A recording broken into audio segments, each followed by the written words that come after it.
background of the problem Stoicism is a philosophy rooted in rationality and virtue, offering a holistic view of humanity and the universe. However, when applied in the context of a modern world rife with injustice and inequality, these concepts often appear impractical and idealistic. The core issue here centers on how Stoic principles can be applied to understand and address the complex and often painful issues of humanity. By examining Stoic views on universality and humanity, we can explore whether this philosophy provides meaningful guidance in confronting the realities of contemporary human life. Chapter 1: Stoicism and the concept of universality. Stoicism is grounded in the concept of logos, the universal rationality that governs the cosmos.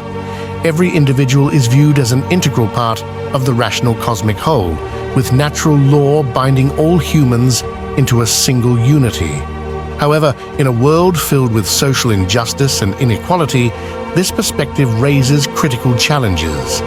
For instance, how does Stoicism account for the structural injustices experienced by marginalized groups?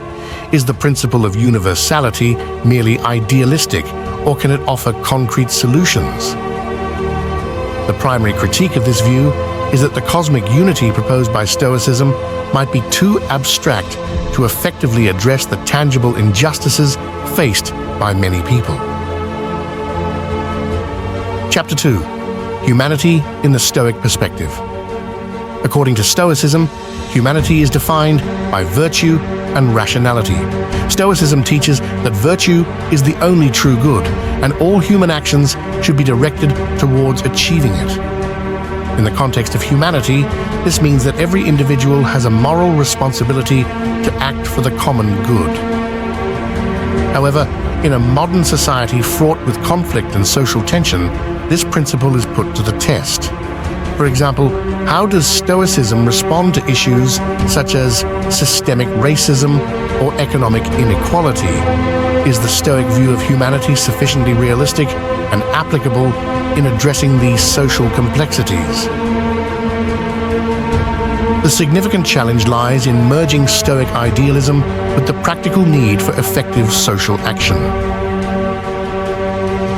Chapter 3: Stoicism and Global Morality. Stoicism emphasizes the moral obligation towards fellow human beings on a global scale, a concept known as cosmopolitanism. According to Stoicism, all humans are citizens of the world and have a responsibility to treat one another with virtue and justice. However, the application of this principle in real-world practice encounters numerous obstacles. For instance, how does Stoicism address the conflicts of political and economic interests that often hinder global morality? The primary criticism is that Stoic global ethics may be too idealistic and impractical in a world colored by personal and national interests. The question arises as to whether Stoicism can offer adequate guidance for ethical and just global action, or if it merely provides moral directives that cannot be widely implemented. Chapter 4: Stoicism, Empathy, and Social Justice.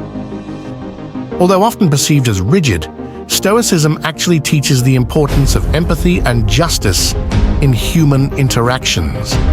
This philosophy encourages the development of deep empathy and a commitment to social justice.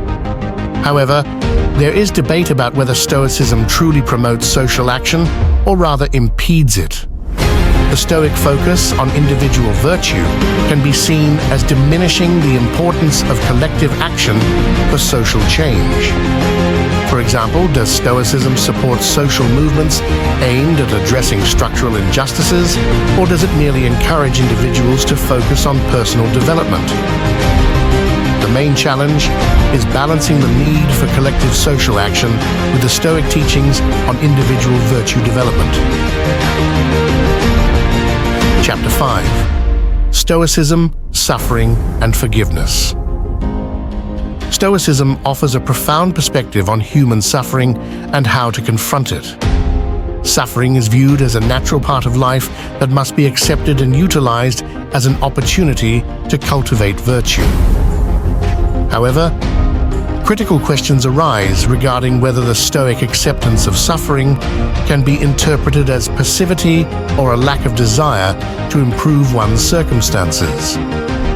For instance, in the context of extreme poverty or oppression, does Stoicism merely encourage individuals to accept their fate without striving to change their conditions? This critique challenges whether Stoicism provides sufficient guidance for proactive and transformational action in addressing suffering and injustice. Conclusion.